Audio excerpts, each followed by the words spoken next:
I'm Rob, And I'm Nate. and welcome back to Rob and Nate Record a Podcast. And this week, our movie of the week. Not really a movie. Well, yeah. What would you call it? You can't even call it a TV special. I'd call it kind of torture. No, Come on, it's not that bad. I'd call it a throwback. Yeah. Well, I mean, it's a throwback. It's a Christmas special. But what do you call this before that? It's a Christmas special. Like, do you call it a streaming thing special? It's a TV Christmas special? special. Yeah. So this is a throwback to last year, one of our early episodes when we watched the original, what was it, 1979? 78 Star Wars Holiday Special. So tonight we watched the 2020 Legos Star Wars Holiday Special. And, you know, I was disappointed that what I wanted to see when I first heard that this existed was a scene-per-scene remake of the 1978 special in Legos. And I still want to see that. I did not get what I wanted. Yeah, I was going to say, I could appreciate seeing that. I don't know how well it would do. Yeah, I don't know if Disney is necessarily going to want to fork over the movie for a big in-joke like that. Yeah. Fork over the money. I mean, this is sanctioned on some level by Star Wars, or by Disney. Mm-hmm. Like, this is a sanctioned thing. Like, yeah. And it's also, it's a Lego thing. That's important to point out. Yeah. That you remember Thumb Wars in the early 2000s? There was a series of these Thumb Wars movies, or the Thumb Father. I don't think I've never ever heard saw of this. any of them. But Yeah. I remember seeing the previews, and I remember knowing people that liked them. And so they would take people's thumbs, and they would superimpose a little face, and they would do satires of the Star Wars movies or of the Godfather. Seriously? Yeah, this was a thing. This like a direct-to-video thing in the early George W. Bush years. You asked if I remembered Star Wars, and I was thinking like 1, 2, 3, Thumb 4. Wars. I declare a Thumb War. Yeah. Yeah. Well, different kind of Thumb Wars. Yeah. But Lego has kind of taken up that mantle and kind of, I guess, made it work a lot better. Yeah. And there's just this whole kind of Lego genre is just, it's odd that it exists, but it feels a need for a kind of a lighthearted, satirical pop culture thing. Yeah. People like these Lego movies. People like Star Wars. Hey, people like Christmas specials. People hated the 1978 Star Wars Christmas special, so it would be funny. I mean, there was some decent throwbacks to the 1978 There were, in yeah. this. The reappearance of Chewbacca's family. Yeah. Of course, we never hear their names because their names were stupid. I wonder, are their names credited in the IMDb credits? I guess they never say anything, they so they're never not. say anything, yeah. I think you're probably right. So, yeah. So, why did we watch this tonight, Nate? Well, we watched it because of The tie-in the tie-in, the parallelism. for fun. Just might as well, because it exists, because it's new, because it just came out this year, and the fact that we watched the 78 last year, it just kind of seemed appropriate. It's entertaining to me that there's a chance that this might make your top 10 films of 2020. I don't consider it a film. Yeah, explain why. Because it's not a film. It's a television special. Yeah, but it's not a television It's special. for stream. It's in essence, in spirit. Yeah. It's that. Yeah, It's I get your point. It's like saying that Charlie Brown Christmas is a movie. It's not a movie. Yeah. Well, I mean, it was fun. There was a lot of fun stuff in it. It at least maintained the Life Day plot. Which Yeah, was the kind of Life Day entertaining. was kind of the carryover. Yeah. You made a reference, though, that I thought was really appropriate. Like, Rey is utilizing the Jedi text. But according to the canon, weren't the Jedi texts destroyed? Well, That was a good reference. that's really the most obvious, like, out-and-out inaccuracy to the earlier films in this. This whole thing is just loaded with self-referential humor. So the plot, what there is of it, is this is post The Rise of Skywalker, and Rey is training Poe, and ain't going so well, and she's a little depressed. And so while her friends are having a Life Day party on Chewbacca's planet, she goes to this Jedi temple, because on Life Day, once a year, which doesn't make sense because they're different planets and they have different years, and how do we determine... Yeah, it doesn't make any sense, but it doesn't matter because this is Lego's holiday special. Goes on the one day of the year, she can use the special crystal to travel through time so that she can study other Jedi Masters with their apprentices to learn how to better help Poe. Both good and bad. Both good and bad, and it just goes crazy. Or I should say light and dark masters and apprentices. Jedi and Sith. Yeah. And it just goes crazy, and they interact with the Star Wars characters from the other movies, from A New Hope, from The Empire Strikes Back, from Return of the Jedi, from all three prequels, and at least one or two of the sequels. Yeah. Well, and importantly, not just interact with them in famous scenes from those movies. Yes. Mm-hmm. So at one point, I had written down, is this film just an excuse to recreate famous Star Wars scenes with Legos? Yes. Well, but then you disagree with me on my later question I wrote down, which is recreating scenes from Star Wars movies a tribute to the original Star Wars holiday special, just recycling footage from the Star Wars movies? But there was so little of that in the first one that I don't. I mean, there was a lot of recycled footage. No, in the there was first just a little bit. I didn't think there was. I mean, of screen time, maybe a minute, maybe 2 minutes. There was more than a minute. No, I think there was very little. I would be surprised if there was over 2 minutes of recycled footage. Well, that was something I'd written down that had stood out to me. But yeah, I think my favorite line from this entire special was participation trophies for Jedi. There is not. Yeah, that was Yeah. probably your big laugh of this viewing. I had seen this before a week or two ago, and I had joked before we recorded that this was going to be the opposite of last year, because last year I was enjoying it and you were miserable, and this year you were enjoying it and I was kind of miserable. Because this is not an awful thing, but I don't think it's very good, and I don't think it's something I really needed to watch a second time. Were you really miserable, though? I was bored.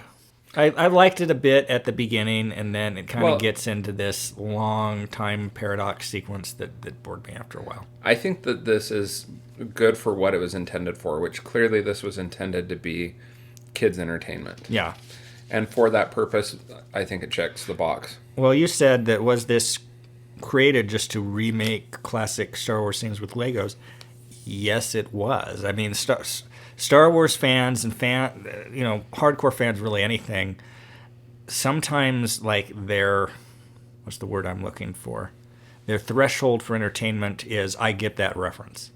And so this has a whole bunch of I get that reference moments, and that's what a lot of these fans want. Even down to the Bantha milk, which was a reference that I seem to get more than you got. I caught that it was Bantha milk. I just didn't understand why he was drinking so much of it.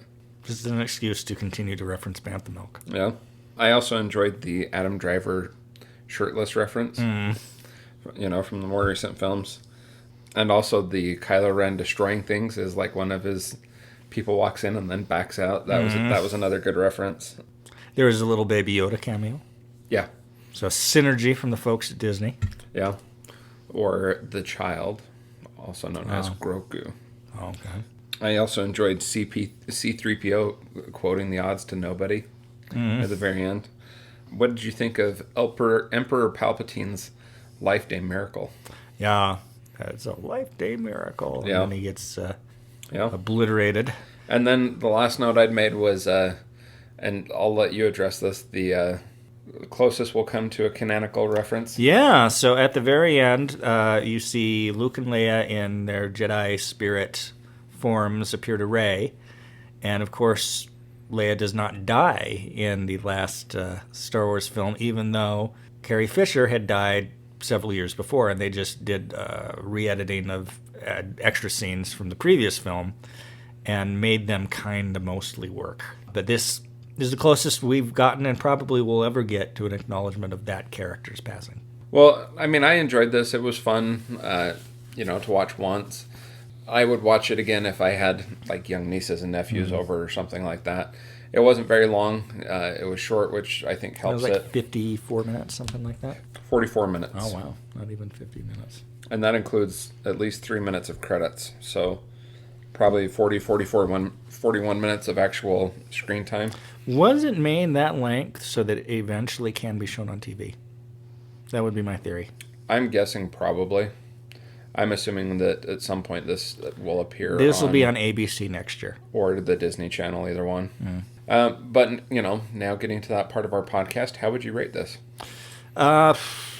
2 stars on a 4-star scale and 4 out of 10. Yeah, I think I'm right in the same boat. I couldn't give it more than 2 stars on the 4-star scale. but I probably would give it a 5 on the 10-star scale. Yeah. Fun enough. Anything else you want to say about this? Come on, Nate, let's stretch this out to 44-minute recording about this so that our recording can be as long as the actual video. Yeah. So that people can turn on the recording at the same time they start streaming the show, and we can do a really out-of-sync commentary. That's a unique reference. I did think that we might have ended up talking about, because we had talked previously, and maybe we still should at some point do a review of The Rise of Skywalker. I'm not particularly interested. I really don't want to do all the Star Wars films, but I think there might be a point in doing the last one just because of the issues I have with the last one, and because I've not re-seen it since I saw it in the theater last year. And I do have a desire to eventually do all of the Star Wars movies. I think we'd have to break it up, but I think it'd be fun to do at some point. I'd be against if we do them. I don't want to do them in order, and we'd spread them out. Well, yeah. I mean, I would say do them in canonical order, but, obviously we'd do like one at a time and spread it out. So that's a discussion for off air. Yeah. Anyways, anything else to say about this? Not really. If you like Legos, if you like Star Wars, if you're not that demanding, it's cute enough. But it's entertaining to watch at least once. Yeah, it's fine. But I just don't really love the Lego animated things. Yeah. They're fine, but they just, they're not for me. Part of me had hoped to hear some of the other, like, more famous actors who had done voice work in the Lego franchise. Like, because this was pretty much... I keep wanting to say Jason Bateman, but it's not Jason Bateman. No. This was pretty much voice actors. You had one or two Anthony Daniels and Billy D. Williams, and looks like Kelly Marie Tran appear as themselves, but most of the characters are just done by voice actors. Well, if there's nothing else to say on this one, I'm Rob. And I'm Nate. And this is Rob and Nate Record a Podcast. I don't think this has earned a spot as a pre-sequence.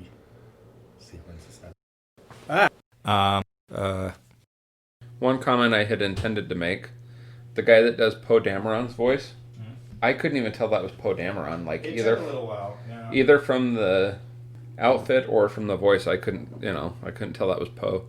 And did you notice that the Han Solo Lego looked more like Jay Leno? Okay, you want to introduce what we're doing next? Sure. So this has been pushed back a little bit. I ordered these around a month ago, and I've been saving a couple. Yeah. So that we can record this. So we are going to have some Irn Bru, spelled IRN space BRU. Yeah. This is a Scottish soda. I have a little story about the soda. So back in 2012, I went on a vacation to Scotland, and prior to going, I was reading a Rick Steves travel book, to prepare. And one of the things he mentioned is this beverage that is just written out in the text as IRN space BRU. And that it is the second national beverage of Scotland after Scotch. That it is kind of a bubbly sweet soda that is beloved by the Scots, but not really popular outside of Scotland. The English don't particularly care for it, but the Scots love it. And so I'm like, I got to have some of this when I go to Scotland. So I was in Edinburgh for a day or two, and I don't recall ever seeing it when I was at Edinburgh. So I didn't see it at a restaurant until the first day of the tour. And I saw some, and I'm like, oh, this is on my list to try. It's like, so I talked to the waitress or the lady at the cafe and said, yeah, I'll have some of that Irn Bru. She giggles, and then she gives me the soda. I'm like, I'm not pronouncing that right. So I find that I really like it, and I keep having it whenever I have an opportunity on the trip. And I'm on a ferry boat with some other group of people in the tour group, and I'm having some, and they're like, oh, what you having there? It's like, well, I've been calling it Irn Bru, but I don't think that's what it's really called. And one of an elderly woman there said, it's called Irn Bru, sweetie. She was English, that was going to Scotland on vacation, and that's its own story. But anyway, it's spelled IRN-BRU because of a law that came into effect in Scotland in the 1940s saying that you can only call something a brew if it has alcohol in it. And of course, this does not have alcohol in it, but it was an existing brand going back to, I think, the early 19-teens or 1900-ish. So like, we can't change the name, so we'll just change the spelling. And so you're going to have, I'm pretty sure this is your first experience with this. Yeah, it is entirely.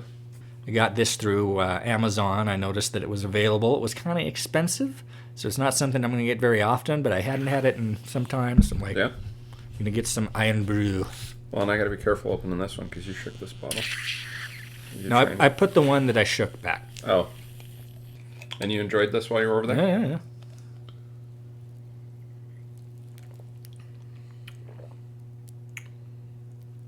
Yeah. That's a subtle flavor. What does it taste like to you? It tastes... There is like some citrus flavor in it. But that's not the overpowering flavor. I'm not entirely sure how to describe this. The way I'd describe it is it tastes like Bazooka Joe bubblegum. Okay. Yeah, I can see that. And I think part of that might be the fact that this has kind of got a pinkish orange color to it. So there might be an element of visual suggestion in that for me. I think that's where the visual suggestion for citrus flavor came from for me. I'm not good with chemistry, but apparently the orangey red color is related to, it has the chemical compound in it that is also found in rust. Which apparently is fine to drink. An oxidation reaction. Yeah, it's an oxidation thing. Yeah. And a slogan for it was made in Scotland from girders. You should have warned me not to drink while you were saying I that. wanted you to drink when I said that. That's got a unique flavor. It's good. It's good. You can get it here. This would be something you'd drink like a ton of all the time. Yeah, I drank a lot of it there because I didn't think I'd get to have it again. But there's a restaurant back in Boise where the guy is a pizza place, and I'm blanking the name of it, but the guy that runs it is of Scottish ancestry, and he is like, I think he said it was the only distributor for the state of Idaho. So he would carry it there, so I would get it there. And occasionally you can pick it up at soda and candy stores. You can pick it up at Edinburgh Castle, the Scottish store downtown. Yeah. So it's accessible. Yeah. It's expensive though because it's imported and there's not a huge market for it here. Yeah. The story of that reminds me of when I was a kid. There used to be quests to find Guaraná from my dad, which is a Brazilian drink, which now can readily be found in a lot of grocery stores. But when I was younger, it was tough to find. So the closest thing to this in terms of American beverages that I can think of is the Big Red, which tastes like Big Red gum. Yeah. So they're cousins in terms of their taste. Yeah. But yeah, this is good stuff. Yeah. I'll let you take an extra one home for Melinda. She probably would enjoy that. Yeah. That was definitely unique and quite good. This is probably, dare I say, this is the best tasting soda you've had me try on the podcast. Oh, well. Yeah. How about that? Well, because generally you're trying to get me to try. Stuff that's gross because it's funny. Yeah. But yeah, this is quite good. Okay. Any other comments on that? No. Okay.